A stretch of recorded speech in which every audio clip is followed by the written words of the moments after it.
Kaixo, egunon. Batzeko zuzendaria. Besterik gabe, hitza pasako diot. Eskerrik asko, hitzengatik eta, guztiare antolatzen eta emandako laguntza guztiagatik.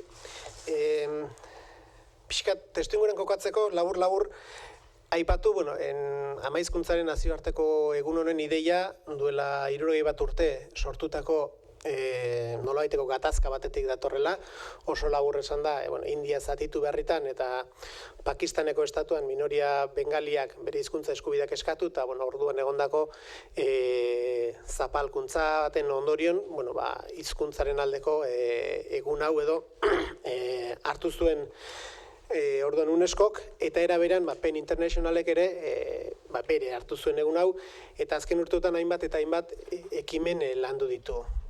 PEN International munduan dagoen idazle erakunde handiena da, 100 talde baino gehiago ditu, eta gu ere, horren baitan Euskal Herriko adarra gara. Hainbat lan eremu badauzkagu, behar bada ezagunena nazioartean adierazpen askatasunaren inguruan egiten den lana da, idazle jazarriak, espetxeratutako kazetariekin eta barrez egiten dena, baina era berean argi izan dugu beti adierazpen askatasunak eremu garrantzitsu bat baldin badauka edo urraketan nabarmenena, ziur aski norbere hizkuntza galtzea dela, ez eta orduan ahalegin handi eginda beti denik, eta azken urteotan bereziki ama hizkuntza edo hizkuntza gutxituen eremuan ere lan egiteko. Eta horren baitan, pixkat ikusi genuen guk ere geurea ekartzea bageneukala. Euskalpen lehenengoz 50ko hamarkadan sortu zen, erbestean, ez zuen askorik iraun, beste saialdiren bat ere egontzen geroago, eta orain da, badamatzagu 10 urte lanean, eta horren baitan, saiatzen gara urtez urte ere alik eta ekimen gehiago egiten. Guk gure lana batez ere nazioartean egin dugu, uste dugu hor oso harrera ona daukagula, eta gaur aurkezten dugun kartel hau ere hainbat eta hainbat bilkura eta kongresutan aurkezteko eta eramateko asmoa daukagu. Horren baitan ere egin izan dugu, Euskarari buruzko informazioa, Euskal idazle eta Euskal Herriko bestelako esperientzia batzuen berri ematea, korrika, bertsolaritza eta bar. Eta horren baitan pixkat jarri genuen ere etxerako lan ere bageneukala. Euskal Herrian gaur egun uste dugu aberastasun, etorri berri den jendeak ere hizkuntza aberastasun handi bat ekarri digula, eta hori ere aitortza hori egitea garrantzitsua zela, ez? Guk badakigu zerten gure ama hizkuntza urte askotan ze egoeretan egonen, eta bestei ere, nolabait ere hori aintzatesteko garrantzi hori ematea. Eta horren baitan ere, Euskarak zubi izan behartzuela. Nire eskerretara. Lehenago, nik nire eskerrik beroenak eman nahi dizkiet, Penklu zera elkarteko kideoi, Laurari, Urtzi Urrutiko etxea, Laura Mintegiri, eta benetan eskertu egin ziguten proposamena, beraiek hartutako ekimena eta beraien proposamena baita, bakoitzari berea da gizalegea, eta horregatik esaten dut hau, ez? Hain zuzen ere, honelako adierazpen bat egitekoa, eta oso gogonez hartu dugu, oso gustura egin dugu, eta oso pozik gaude, gaur hemen adierazpen hau elkarrekin aurkezteko aukera hau dugulako, ez? Beraz, hori espreski eskertu nahi nizueke. Eta nire aldetik, ama hizkuntzaren nazioarteko egunaren egokiera hau baliatu nahiko nuke mezu bat eta aldarrikapen bat zabaltzeko. Hizkuntza aniztasunaren aldeko aldarrikapena. UNESCOk Urtzik esan duen bezala 2000 urtean sortu zuen egun hau, helburu jakin batekin, helburua zen eta izaten jarraitzen du hizkuntza aniztasuna sustatzea eta indartzea, eta oso bereziki hizkuntza gutxituen ezagutza eta erabilera sustatzea, eta hori balio erabatekoa duen aldarrikapena da, gaur ere eta etorkizunean ere horrela izaten jarraituko du zalantzarik gabe.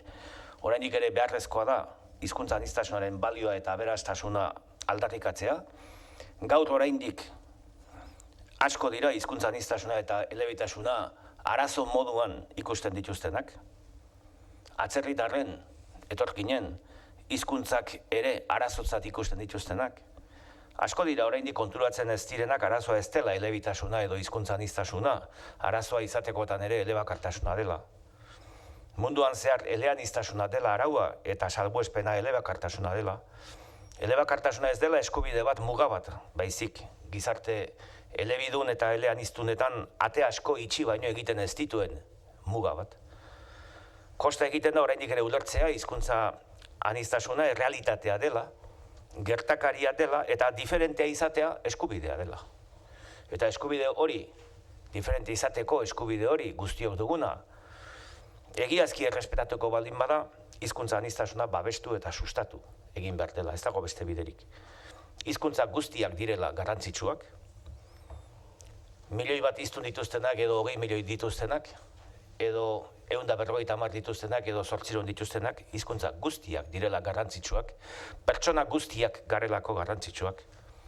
Beraz ez direla garrantzitsuak bakarrik globalizaziorako hizkuntzak, ingelesa edo txinera edo arabiera, edo alemana edo gaztelaria edo frantsesa adibidez. Ez direla garrantzitsuak bakarrik estatu hizkuntzak, Europan ofizialak diren 24 hizkuntzak adibidez, beste hizkuntzak ere, horiek ere bai, beste hizkuntzak ere, hizkuntza gutxituak denak direla garrantzitsuak eta denak behar ditugula zinez errespetatu. Eta errespetu hori, batez ere eta bereziki, diferentziarekiko errespetu hori, diferentearen ganako errespetu hori, batez ere eta bereziki ondokoarekin, bertakoarekin, bizikide dugunarekin behar dugula Denon obligazioa da, uste dut, gure artean ditugun 100-dik gora hizkuntza horien presentzia ez eskutatzea, hizkuntza horien berri zabaltzea, hizkuntza horiei ageriko izateko aukera ematea, eta hizkuntza horien hiztunei, hizkuntza horiei eusteko bultzada ematea. Kontua da hizkuntza bakoitza zertarako behar dugun eta zertarako erabiltzen den. Guk euskerari opa diogun etorkizuna ez da besteak baztertzea, baizik eta guztion etxe, guztiontzat zubi izatea, inor eta ezer gutxietsi gabe, ez da gure arteko 100-dik gora hizkuntza horiek ere. Etorkinei euren etxeko jatorrizko hizkuntza baloratu egin behar zaie, sekula inork inon egin ez diena. Eta kontua da, etorkinek dakartzaten hizkuntzak eta kulturak errespetatu eta ezagutaraztearekin batera aldi berean, euskarak integraziorako tresna baliosoa dela transmititu behar zaiela. Uste dut, giltzarri nagusia hitz batez esan beharko bagenu, giltzarri nagusia uste dut errespetuan dagoela. Euskara etorkinen integraziorako zubi izateko bidea urratzea da gakoa, bide zaila, baina bizikidetzarako eta euskararen beraren iraupenerako eraginkorra izango den bide bakarra nire ustean. Eta gaurkorako bukatzeko, nire ustez ezin aproposagoa den zita batekin bukatuko dut, Nelson Mandelaren hitzak dira. Ulertzen duen hizkuntza batean hitz egiten badiozu norbaiti, bere burura iritsiko zara. Bere hizkuntza propioan hitz egiten badiozu, bihotzera iritsiko zara. Ama hizkuntza, lehen hizkuntza. Pertsonak bizitzaren lehen arnaz eta zaintzekin batera jasotzen duen hizkuntza.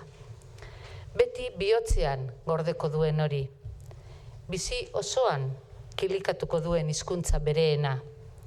Mundua ulertzeko eta bizipen naiz sentimentu sakonenak adierazteko tresna kutxuna.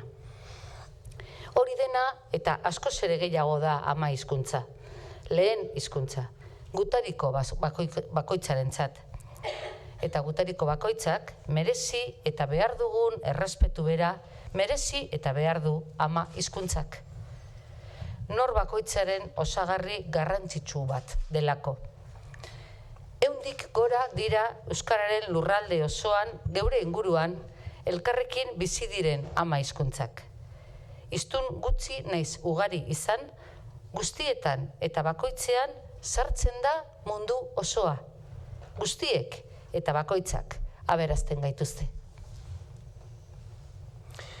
Eta gutariko bakoitzak galduko genuke oso gurea den zerbait, hiztun batek bere ama hizkuntzari uko egin beharko balio.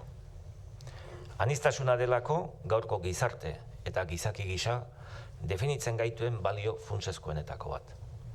Eta aniztasunak, euskal gizartearen ezaugarri garbienetariko horrek, bizikidetza harmoniatsuan du garabiderik seguruena.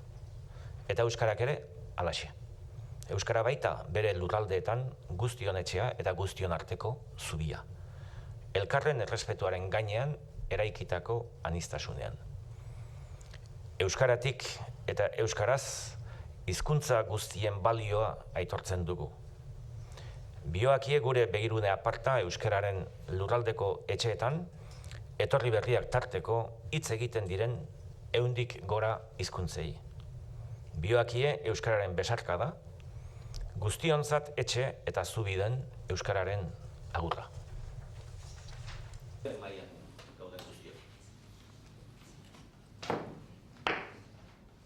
Egiri eta bai utzi urrutiko etxeari izan duten ekimenagatik eta mai gainean jarri diguten proposamenagatik eta etorkizunean ere